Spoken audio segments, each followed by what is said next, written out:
In a while, and today we saw the Bears get off to a hot start. The Bears beat the Browns 31-3, and it is officially a 10-win season for the Bears in Ben Johnson's first year as head coach. Yeah, that's right. Round of applause.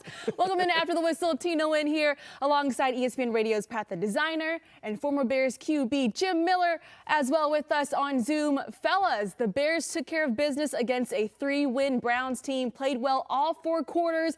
And I know people will say it's the Browns, but this defense, second in the NFL. How refreshing was it to see the Bears have a comfortable lead and be able to hold on to it, Jim?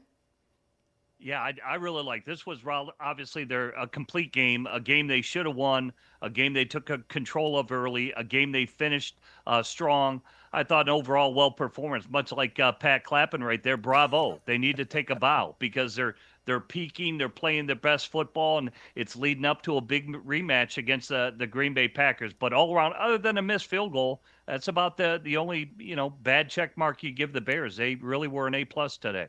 No, 100%. I love what we saw out of Caleb Williams. I thought he commanded this offense efficiently versus a defense and in a way that people said you weren't going to be able to get the job done. I mean, you went out there and threw the football on the Cleveland Browns defense that has really been able to slow down passing games by creating pressure up front, by slowing, by getting pressure at the feet of the quarterback. Caleb Williams was not bothered by any of the pressure that came his way. I thought that this offense had a great command. You still found a way to establish the run game. Like, bravo to this offense overall. I know a lot of people are going to look at this, like Jim said, and say, this is the Browns. This is what you were supposed to do to this team. That's true. I agree with that. But to be able to do what you did today versus this defense and get them to a point where not only are we going to dominate the time of possession, but we're actually going to do something with it. How little have we seen that at times this season where we go, we got takeaways, we're dominating time of possession, but we're not finishing with 7. You finished with 7 here today, and I think that's the biggest thing for me. And can I say again, 10 wins so far this season. Beautiful. 10 wins there.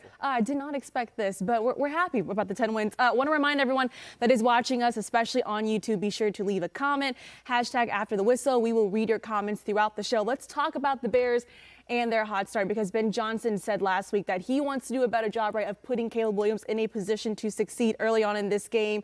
We saw the 6-play, 37-yard drive. DeAndre Swift capped that off with a 6-yard touchdown run. 7-play, 80-yard drive. DJ Moore there, 3-yard touchdown catch. How great was it to see the Bears also today get off to a fast start, Jim?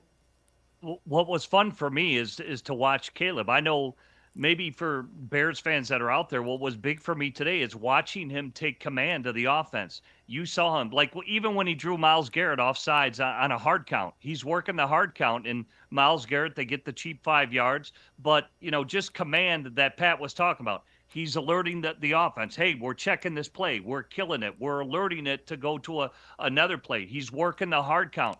To me today, he really took control of the offense. He made it his own. You could tell he was in command, everything, putting guys in motions. You got shifts. You got all these things to set up what type of plays you're going to run. A lot of times he was checking into the right play because of the defensive front that the Cleveland Browns were presenting. So I just think he's right where he needs to be. And the passing game, as Pat mentioned, it caught fire today. Everybody's like, well, Caleb, he's not over 50%. It'll come. Yeah. He's getting there, and they have not hit full strength yet. And remember, Green Bay lost to Cleveland. The Bears just put them away. This is a team they should have put away, and they put them away today. That's another confidence booster in my mind. 4th time this season, Pat, where this offense has scored 30 or more points, and Caleb Williams continues to take a step forward in the right direction. Yeah, listen, you're finding the rhythm at the right time. Ben Johnson said we're going to be playing our best football by December. It really looks like it right now, right? Like, coming off of the second half of that Green Bay game, you played some really good moments in there, but you didn't know if he was going to be able to continue that moving forward versus a defense that can get after you. He did, and I thought, Jim made some really good points there. The checks that Caleb made, right? It's not just about being able to throw the football to a receiver when he's open. It is about being able to be more cerebral than the people that you have to go up against. That's a defense over there that Jim Schwartz has that absolutely knows how to throw a quarterback off of his game. So to me, seeing Caleb be able to get to the line, be able to control the line of, or be able to control what was going on at the line of scrimmage, being able to control how they were going to attack that Cleveland defense, I thought that meant a lot in his development, and it makes me feel good heading back into this second Packer week that, yeah, you don't like how the first half of that Packer game started, but for the most part, since December has started, we've seen a lot of really good football, not just from this offense overall, but specifically from Caleb Williams. And that was coming into the season. The one thing most people said, if I can leave this season with anything, I'd like to leave knowing Caleb Williams is our franchise quarterback, the guy that's going to have control of this offense moving forward. On top of that, you got 10 wins with that, and I think you're starting to see this Bears team play a complete game of football. I love that. We've got Nunya Business 4 says the difference between good and great is getting better every day until you are the best there. Listen, second straight game, though, where the Bears lose a player pregame. Last week it was Kyler Gordon right before the Packers game. This week they find out that they will not have Rome Odunze, but you still see guys like Colston Loveland, DJ Moore today, 2-touchdown day, Cole Kmet as well. A lot of guys really stepping up, and this is just a testament, I feel like, Jim, as to how many playmakers they have on this offense. That's exactly right, Tina. It's about the depth. You know, a lot of the NFL season is about attrition. You know, do you have the backup players that when their number's called, can they actually come in and perform? Doesn't mean they got to be, you know, play at the starters level, but they've got to be serviceable. You know, where, say, if you're in a 4-game stretch, can your backups go in there and get you, you know, you go 2 for 2 over a 4-game stretch where you really don't notice the difference. To me today, like you said, Burden, a guy, young draft pick that here is expected to do things much like Loveland. And then late in the game, obviously Kmet goes out with the knee, but Loveland has been a pleasant surprise because think about him. He missed all of training camp, essentially, had to get the rapport with Caleb like during the year while it was going on the fly. And now they seem to be a great connection. And I think the same could be said with Burden as well. And I thought DJ Moore did a lot of good things today with you know, his touchdowns and what he brought to the table because he's such a versatile player. They've used him even at running back. The Bears' specialty players are, to me, they're second to none in the NFL. Their skill position players are as good as any that are considered in the top 5 of the NFL. Very productive players and good skill sets. And this should be a lesson for people, Tina, like, just because a player doesn't go off for your fantasy team that day or doesn't hit your parlay that day doesn't mean that he's not a part of Ben Johnson's game plan. I think what we saw from DJ Moore, bounce back game, what we saw in the Packer game, he's running a lot of 9 routes, right? He's creating things underneath for the rest of the team. It's a team game. It takes 11 players. Everybody's losing their mind. DJ Moore's not a part of the system. He had just had a 2-touchdown game versus Pittsburgh, but because he didn't do it versus Green Bay, Ben Johnson doesn't like him. Caleb Williams and him don't have a connection. Well, guess what? Looked like a pretty good connection today. In fact, it looked like one that Caleb trusted explicitly anytime he needed a big play. Trusted it so much on that pass at the back of the end zone that you see 2 defenders coming over. He says, I'm just going to give you a shot. It's either you or nobody. And it gets to DJ Moore. Like, that's the kind of trust that you see. So when we see these weeks where it's like somebody's not involved, it may just not be that guy's week. There's a lot of mouths to feed in this offense, and somehow Ben Johnson is finding a way to feed all of them. Pat out here talking about fantasy and come on, man. All right, though. But DJ Moore today, 4 catches, 69 yards, 2 touchdowns. Jim, how important is it for them to get him more involved moving forward here? Yeah, well, I mean, truly in every offense, you're going to have a true number one. And to me, DJ Moore is that. He's a true X receiver that can command coverage. And, you know, pretty much every year at Carolina, he was over 1,000 yards, I think, but one, and that was due to the lack of a quarterback play. He's tough. He's versatile. He's gritty. As you would say in our segment, a dog. He's a dog. Yeah. You know, this guy is a warrior when it comes playing time. So they're going to need him down the stretch. And if Rome Odunze gets healthy and obviously able to go in Green Bay, the more, the merrier. You want everybody in on this party, and I'm sure every guy on that team is salivating that they'll have an opportunity to get a little payback in their mind. Ben Johnson, by the way, just the 3rd coach in franchise history to win 10 games in his first season as head coach here. Let's talk about more Caleb Williams here. Obviously, the timing, the accuracy issues is something that people have been talking about. But how did he play today against the Browns? Well, from my perspective, just what everybody always criticizes about, oh, he's just a manager of the game. Well, that's your job. That's your job as your quarterback. You got to manage the huddle. You got to manage the line of scrimmage. You got to manage the the pre-snap reads. You got to manage the post-snap reads. That's what blew me away today about Caleb. And I'm like, man, this kid is getting it. He's finally got it. And that you could see him pointing out mics. Like I said, he's alerting plays. Hey, we're going this. He's sending guys in motions. He was in command of it all. He's managing it all. And before, like when I saw him even at training camp, and I think we saw him earlier in the year, it was overwhelming for him. Today, it wasn't. Today, it was like he broke the huddle and he was locked and he's loaded. And that's exciting to me. And it's nothing that he did passing the ball or running with the football. It's what he did managing everything, managing situations, everything. He was in total control today. That's where you know you've arrived as a quarterback. I feel like, too, overall, Ben Johnson has really come in and really reshaped the way that Caleb Williams plays the quarterback position. Obviously, today, you talk about the confidence we've seen in the huddle, him commanding and just pointing guys, telling him where to go. It's great to see him have this kind of confidence. Well, yeah, listen, and I said this on The Breeze this week. We were talking about, adjusted completion percentage, which essentially is a stat that takes out everything that the quarterback can't control. All of a sudden, you see Caleb Williams meeting that at a 69.7% rate, which is that number, close to that number that, or if you went to school like I did, we round up around here, 69.7. I'm giving them the 70 on that. That's that number that Ben Johnson talked about. Well, I didn't say 6'7". Now, see, you brought it up. Now, does that mean that Caleb Williams is actually an elite quarterback and everybody else is messing up? No. But what it tells you, the storyline I think you get from it is Caleb's understanding the system. He's understanding where he needs to go with the football. He's understanding the timing of this offense. And there are some things that happen throughout a game that are not in Caleb Williams' control. Now, the things he can control, I think we saw that take a step today. The easy passes, the layups, as we've called them, right? The simple pass to Colston Loveland over the middle, Cole Kmet over the middle. Those are the ones that you talk about creating some chunk plays off of. It was very good to see him be able to lock those down today and see the receivers be able to bring the football in on those today. But I feel like when you start to look into the numbers of what Caleb Williams truly has been this season, right, the total completion percentage probably won't end the season anywhere near where Ben Johnson wants it to be. But when you start to look at, okay, how is he growing as a quarterback? And as he's played a couple of good defenses here, how do you feel like he's commanded those games? He's looked nails in both of those games, and I love that.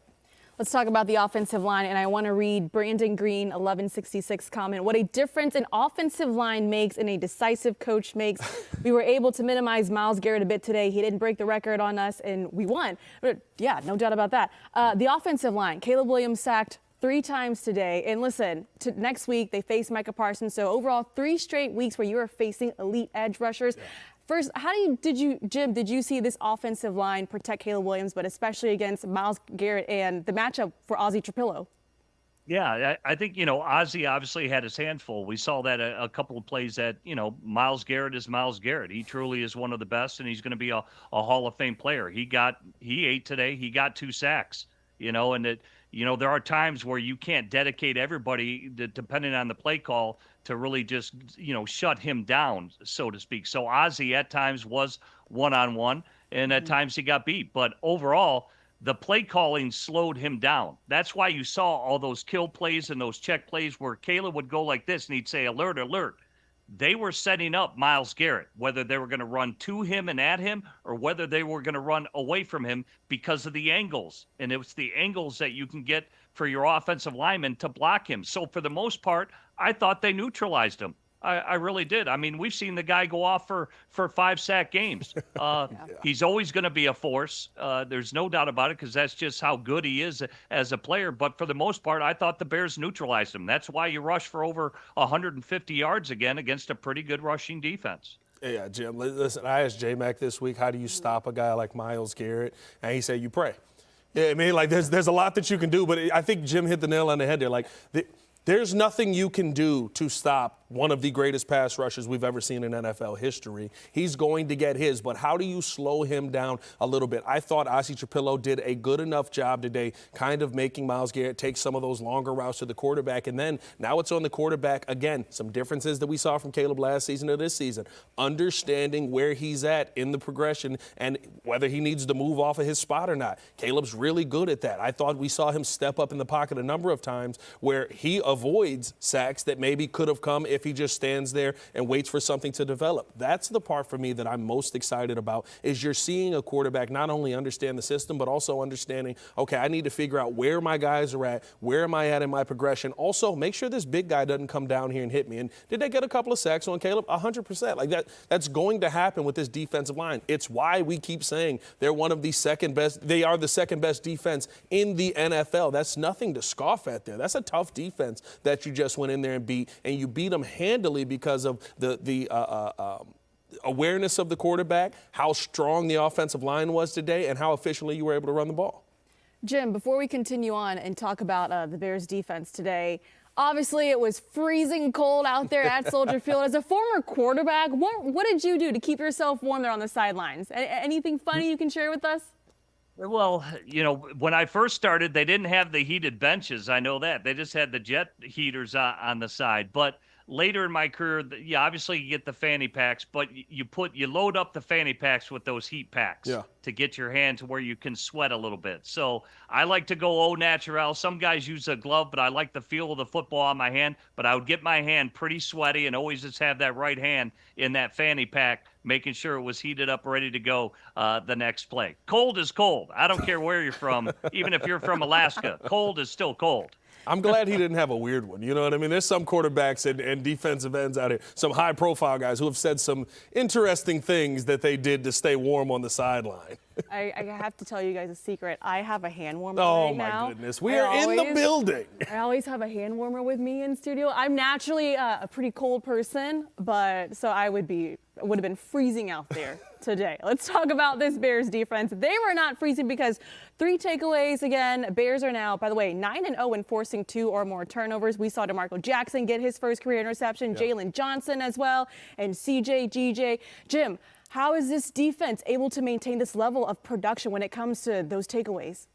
It really is unbelievable. I think, now you see him like baiting guys into throws. That was a great job by Chauncey Gardner to bait really Shedeur into that corner route. And he knew he was going to drop off the whole time. DeMarco Jackson, really at the line of scrimmage, having the extra effort, reading the eyes of the quarterback. But I think a lot of it starts with the looks that Dennis Allen is putting them in. When he brings all the backers up, hey, one guy may be dropping, maybe both are coming, maybe both are dropping. Again, that goes to pre-snap reads and post-snap reads. To a quarterback, you don't know what's going on. And then at the snap of the ball, if you're not paying attention and looking at what you need to look at for coverage reasons, that's why DeMarco Jackson was able to get that interception that he did. Yeah. He didn't exactly drop deep at that point, and really Shedeur Sanders just lost really where he was in terms of coverage. So I really think it's about the defensive looks that's setting up the players for the success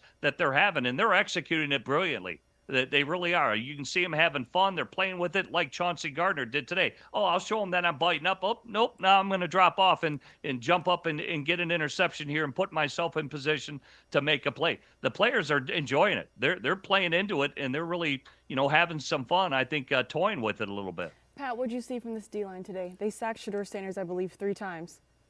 Listen, you were able to get after them, Shedeur, a ton today. Yeah. I think the biggest thing is Shedeur's trying to figure it out. I understand what Jim says, that cold is cold.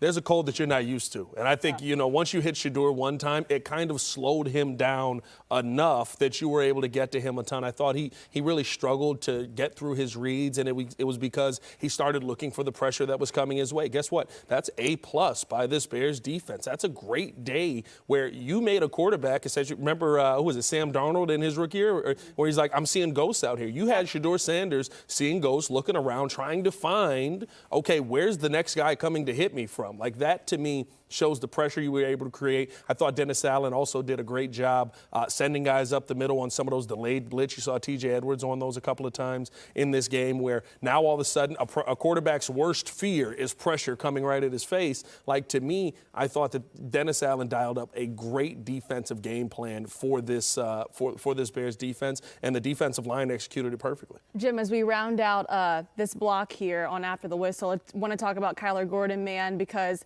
second stint on IR this season, so he's going to miss the remainder of the season. How much of a void is it for this Bears defense to not have him, but especially seeing who they've got to face to finish out the season?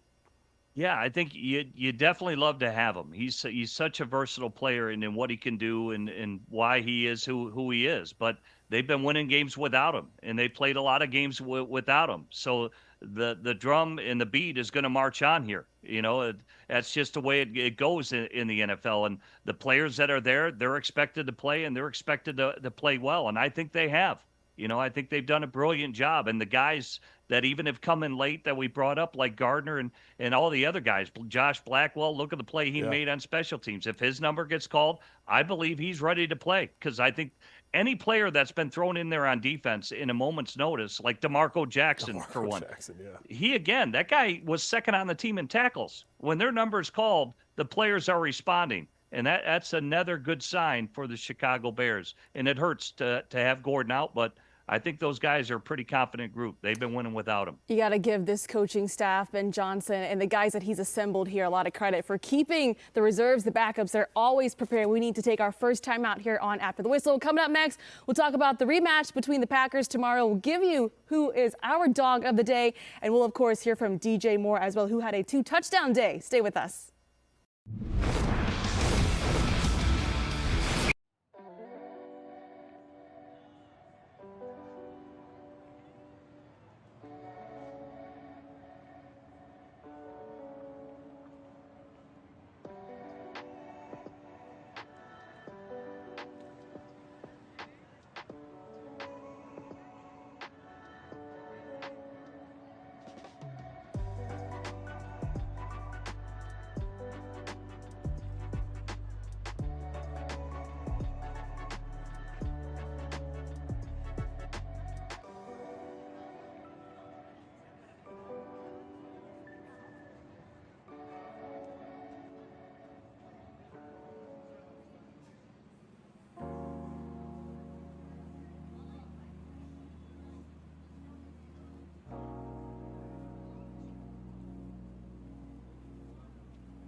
I'm hype about a lot, if we're being real. I mean, DeAndre Swift, dog. Caleb Williams, dog. Can I get a Ben Johnson, dog? So we've got CJ Gardner Johnson, Dog. and Caleb Williams, Dog. I'd like to add one more on top of that. Jake Moody, dog. Is this thing catching on? We got a sign out there that says, "Oh, Doomsday is my dog." Manungai is a big part of it. He's my dog today. Rough. I'm going with Swift. You know what? I'm gonna go. No barking from Lou Canellis. No barking from Lou. No barking. Oh! Oh my gosh, Jim. Rough. That was great. That was great. That was great. phenomenal. All right. Time now for Who's Your Dog, Jim. I'll let you take it away. Yeah, it's got to be Caleb Williams. I just like how he grew, he matured as a quarterback. It has nothing to do with his numbers. To me, it's just how he commanded the position today. So he's my dog on offense, and I got two guys on defense. TJ Edwards led the team in tackles, and DeMarco Jackson. Man, this guy, since he's been in there and been playing, today he gets the interception. Obviously had a tackle for loss. He was second on the team in tackles. Those are my two dogs today. So 2 wolves go out to both those guys. 2 wolves. 2 wolves. How about that? 2 wolves. We got multiple dogs Wolf. there. Woof, woof. Woof, woof. I have to say, I do have the urge to bark every time I see this segment, but I will refrain from embarrassing myself. But I'll tell you who my dog of the day is. Let's do it. I'm going to go with this rookie class. I love what I'm seeing from your Luther Burden, from your Colston Loveland, and of course from Kyle Monungai. I think that's a credit too to Ryan Poles and how well he's drafted so far. So those are my dogs of the day. This rookie class, love seeing them get more and more involved here. Yeah, listen, I'll go off of that, right? Let's include one more rookie. Let's include Nasir Trapillo in that. And I'm going to say this offensive line for my dogs of the day. We got a dog pound going on with the offensive line. I mean, just a group of guys who, when you talk about dictating policy. Remember Ben Johnson a couple of weeks ago talked about how he likes to watch the TV broadcast of the game to see how much the offensive line is winning and the defensive line is winning the line of scrimmage. I mean, consistently on a defense that had Mason Graham and Myles Garrett, you were pushing them the other way on a consistent basis. When you ran 12 personnel, 13 personnel, it did not matter. You were winning that line of scrimmage. So I got to give the offensive line my dogs of the day. All right, we've also got some comments here from our viewers that are watching on YouTube. Thank you, and please keep the comments coming. Monsters of the Midway 2239 says Luther is a dog. There we go. Ooh. And Nunya Business Force says DJ Moore is my dog. And speaking of DJ Moore, let's listen in on what he had to say post-game. Means everybody was detailed and on the same page to start and just go from there. Your second touchdown after the DeMarco Jackson turnover, the throw by Caleb and the catch by you, like 3 or 4 defenders right in your face. Did you see the ball all the way through?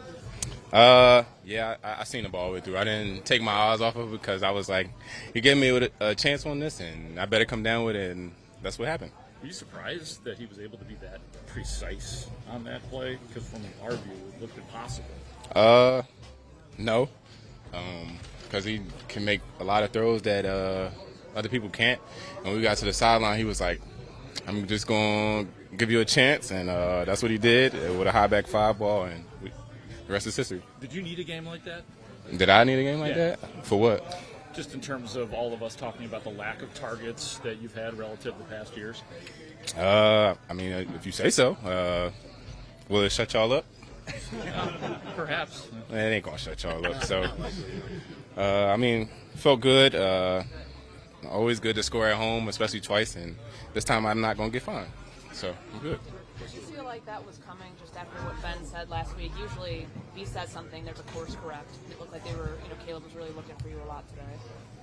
I mean, I don't know. I just go with the flow of things, and when my number's called, or if it's called while I'm on the backside of something, got to make a play, I'm just going to be there. How do you think for this offense to get back into scoring as many points as they did off turnovers, what does that do going forward? I mean, it's a lot. We put up points when we could, and we just got to fix the times when we didn't put up points that hurts us. Does that help you guys to have a day where everything looks pretty good in the passing game? Does that help big picture to kind of get the confidence back and get things rolling moving forward? Yeah, because the run game is moving, and we just got to get the pass game going to offset it. You just heard from their Bears wide receiver, DJ Moore. I know we talked about the defense and the turnovers in the first half. Can I say it was refreshing today to see the defense not only force a turnover, but the offense able to capitalize and score some points today, too, because DJ Moore scored his second touchdown of the day after DeMarco Jackson got his first career INT to make it 21-3 Bears. Jim, what did you make of DJ Moore's post-game comments there?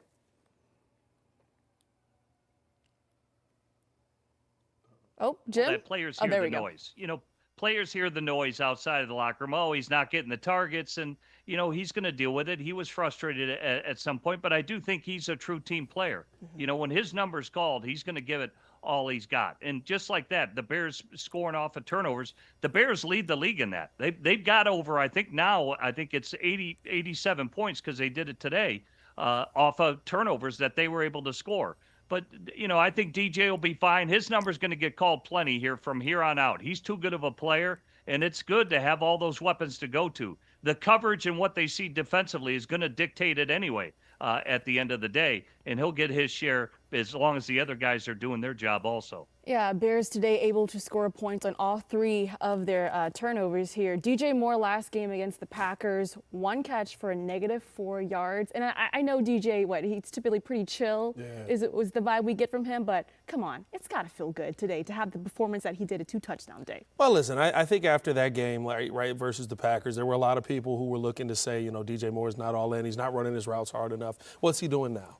You know what I mean? Hey, DJ, what can they say now? You know what I'm saying? Like, it's one of those things for me where you saw some routes in that game where I asked J-Mac about him. He said they're called love of the game routes. You're not really a part of this because you're trying to create for the rest of the team to be able to go out there and eat. I think the kind of wide receiver that DJ Moore is, like, it speaks to how good of a professional player he is, that he's willing to have games where maybe the stats don't look great and people go, how in the world do you not get him involved in it? Because he knows there's going to be this games where his coach has his back and says, we're getting you extra involved this week. You are going to be somebody who is early on in the progression, who's going to be someone who Caleb Williams can look to first. And we saw that a ton today. And yet we still saw, 7 targets for Luther Burden, 5 targets for Colston, 5 for DJ. Like, you're still seeing Caleb be able to spread the ball around there. That's the best part about what we've saw with that Detroit offense when Ben Johnson was running it and what we're seeing here in Chicago.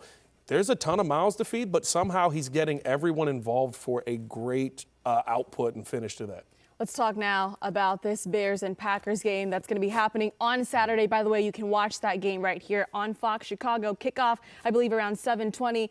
Last time, obviously, these two teams played, it was an emotional, heartbreaking loss for the Bears. Jim, what's going to be key for this team this time around? I think, well, to finish, obviously, I think not too much is going to change game plan wise. They're very familiar with each other. They just came off. They know what they did well, and they're not going to scrap anything that they did well, and that's obviously running the football. I think, obviously, the passing side of it has got to be more productive. They got to be more efficient when they call their play action passes, and Caleb's got to hit those. And I think there will be some opportunities for bigger chunks down the field.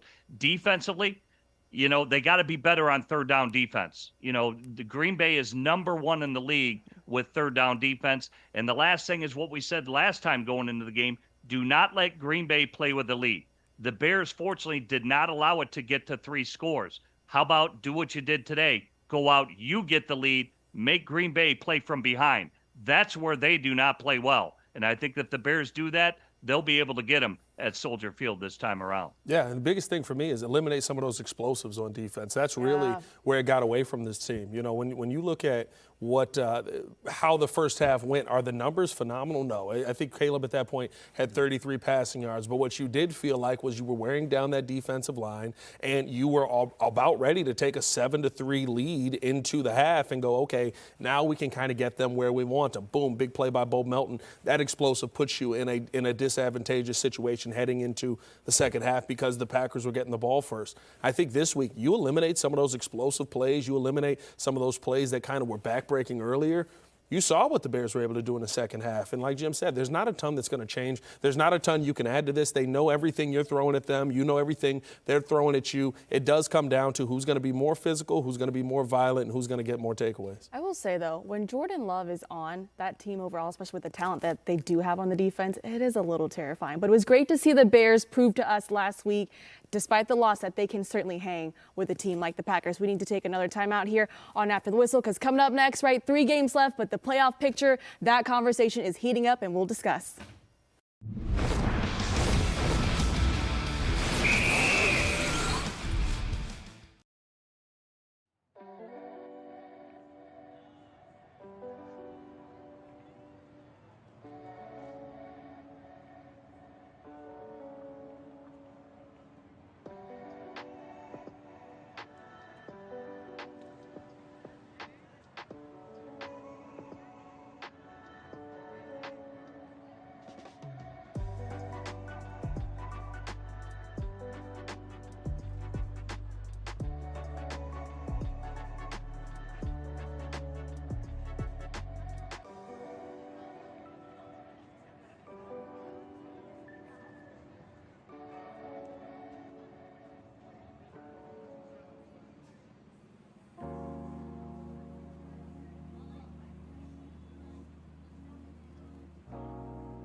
right, back here on After the Whistle, Tina Nguyen alongside ESPN Radio's Pat the Designer and former Bears QB Jim Miller here with you. Bears back in the win column. They beat the Browns today 31-3. Let's hear from Bears head coach Ben Johnson. I thought the guys did a great job coming out and taking care of the business. We talked about that here this week. You know, you come off a very highly emotional game the week before, and we ended up on the loss side of that one. And it's the easy thing to do is allow that to spiral out of control, and the guys didn't allow that to happen. They came back to work and handled the process really well. And like I said, they took care of business here this week. I thought the coolest thing about it, not only the weather, those guys handled it extremely well, but to see our fans come out in full force like they did and really made an impact on that game. You could hear them, you could feel them on out there, and I could tell that our opponent was struggling with the crowd. So I can't say enough good things here about our defense. You know, I think this was really an outstanding performance. I know we gave up a couple explosives that we'd like to have back, but outside of one or two plays, they really did a phenomenal job, you know, shutting down the run game, making it 2nd and long, 3rd and long, and getting off the field. When you combine that with the takeaways, once again, you know, 3 takeaways there in the second half, which were enormous for us.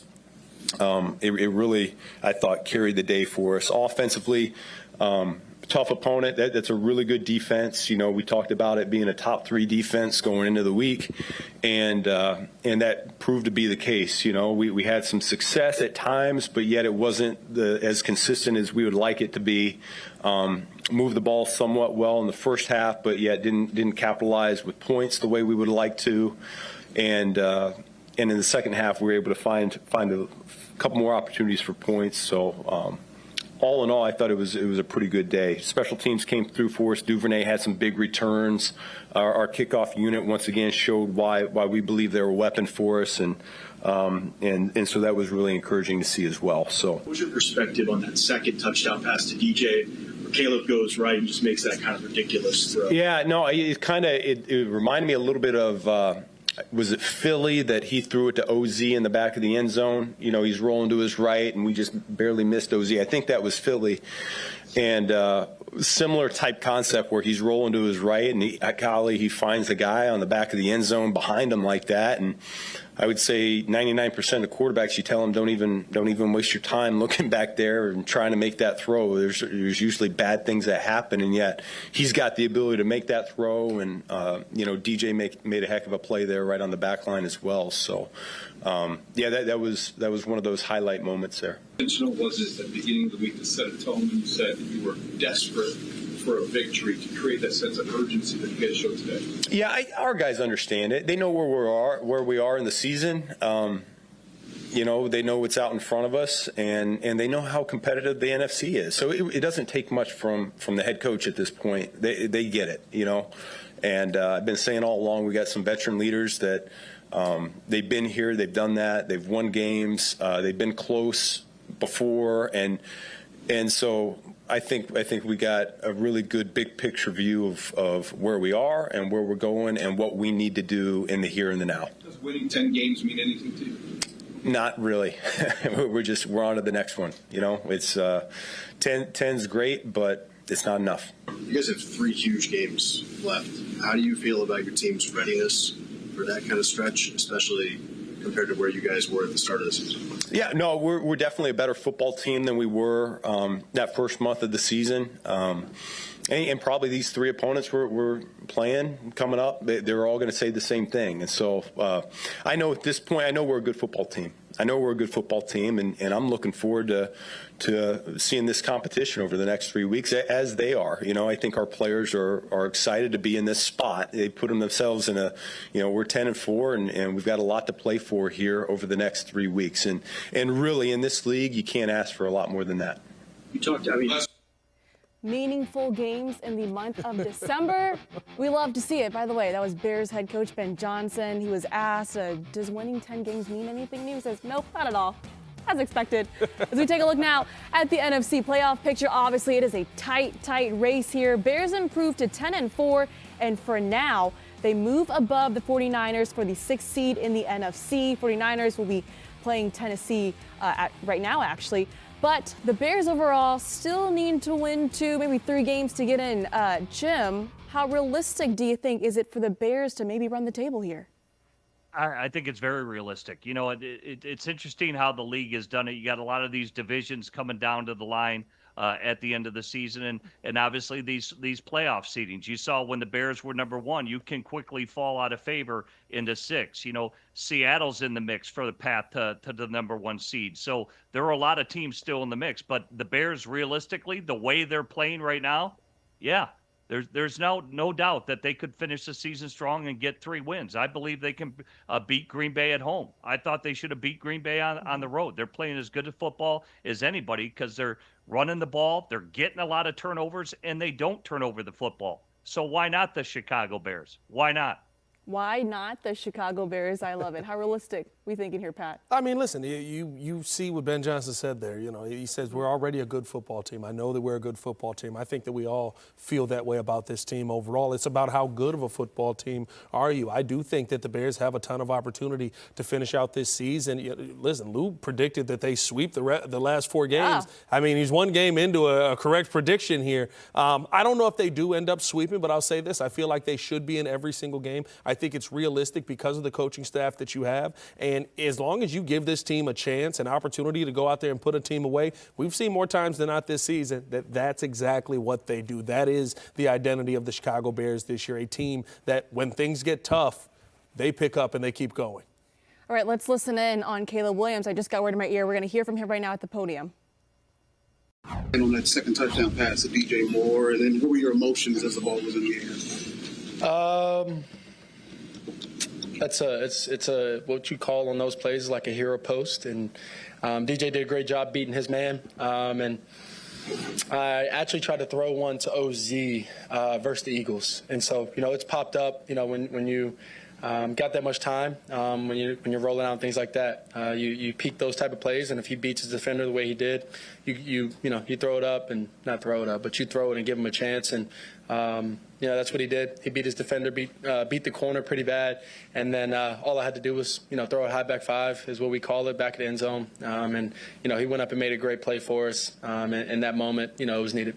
All week, everybody's talking about getting off to a fast start. You were able to do it. How important was it to get off to that 14-0? Yeah, extremely important. I think that you want to start the game off every week like that, but definitely this week, not allowing them to get going, not allowing them to feel maybe some energy or feel they can that they can beat us. That's our mindset going into this game, and starting fast and kind of diminishing anything that or any thoughts that may pop up of positivity on their side. That's the mindset going into these games. On that ball to DJ, what were your initial reads on that play before you saw it? Yeah, Cole. Number 1 was Cole, and then he got taken down by the DN, which is typically the guy that makes me get the ball out. And so with all that space, I end up peeking.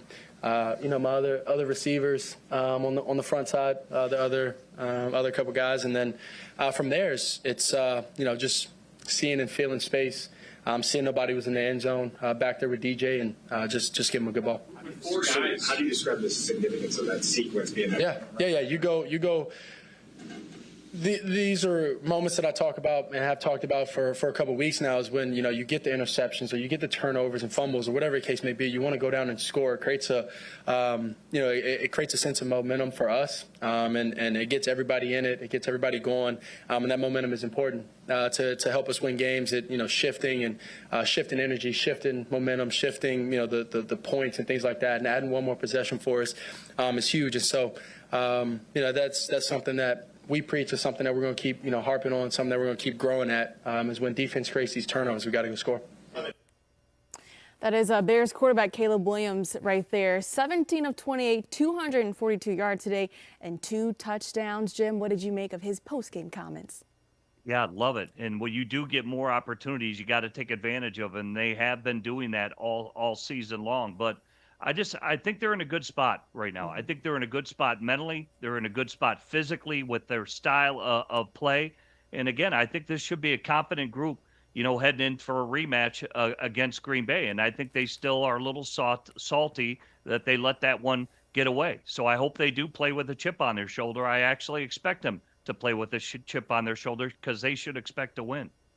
Missy T101 says, I definitely want revenge against the Cheeseheads. Pat, what did you make of Caleb's comments there, too? Listen, he sounds like a leader of a football team. You know what I mean? He sounds like a franchise quarterback, and he's showing you on the field that he is a franchise quarterback. That pass to DJ Moore, I mean, phenomenal pass. Just giving a guy a chance, but also the fact that you're able to fit that football in there. There are going to be those moments where you see Caleb Williams, and you say, oh, no, Caleb, no, Caleb. Go, Caleb, go, Caleb. And those are the things that I think you're starting to see happen more often. Just great command of the offense, great command of the play calling overall, and being able to go out there and get the ball to his playmakers in tough situations. That's how you put a team away. He started off fast. He finished fast. That's what we've been waiting to see. Listen, if somehow, some way the Bears do not make the playoffs, you have to count this season as a success, right, Jim? Oh, without a doubt. I think it's more than a foundational year. You know, they're light years ahead of where I thought they'd be. I really did. Typically, the first year is a foundational year, but to be competing for the playoffs, to be competing for your division, and just the way they are doing it, they're doing it at an accelerated level. You know, last year we saw Washington do it at an accelerated level with the rookie quarterback. This is really a reincarnation. It's one thing to go from worst to first, but it's how they're doing it and what they're doing, you know, schematically and how they're doing it. So yeah, absolutely. It's a successful season, far beyond, I think, what anybody thought. We've said it time and time again how much Ben Johnson wants this team playing their best football in December. Guess what? It is December. We've got 3 games left, and we've got meaningful games that are left here. That does it for us here on After the Whistle. For Tina Nguyen, ESPN Radio's Pat the Designer, former Bears QB Jim Miller, and also to everyone who is watching on YouTube. We've loved seeing your comments. We love reading them as well. Keep them coming. And by the way, we'll see you here next week when the Bears take on the Packers for a little rematch. Kickoff at 7:20. You can watch that game right here on Fox 32 Chicago. We'll see you then.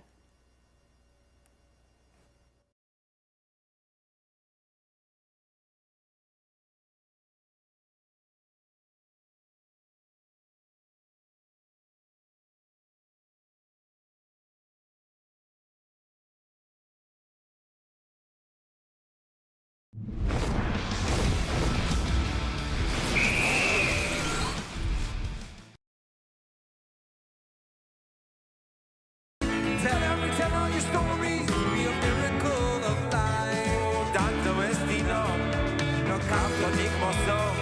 Y voy a viajar. Everybody sing, I'll be your next. I'll be your light. I'll be your miracle. I'll be your miracle of light. I'll be your next. I'll be your bright light. I'll be your miracle. I'll be your miracle of light. All right, we were just watching live in D.C. at the National Menorah Lighting Ceremony. Now, during those speeches, of course, they did talk about the deadly attack that happened in Australia yesterday or this morning.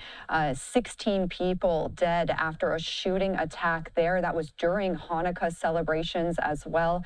That's at Bondi Beach in Sydney. We're taking a live look there right now.